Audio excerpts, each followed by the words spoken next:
This video covers how to build a concrete ramp, ADA specs. Here's what you need to know.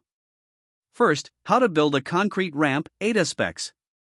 Max slope is 112, 1 inch rise for every 12 inches length. Must have handrails if rise greater than 6 inches. Quick answer: for best results, prepare the surface properly, use quality materials, and allow adequate cure time. Most DIY concrete projects are achievable with proper planning.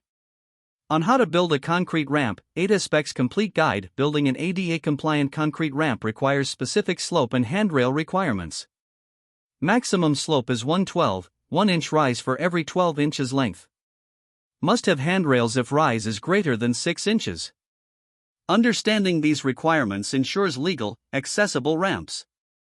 Regarding handrail requirements, handrails are required when required, must have handrails on both sides.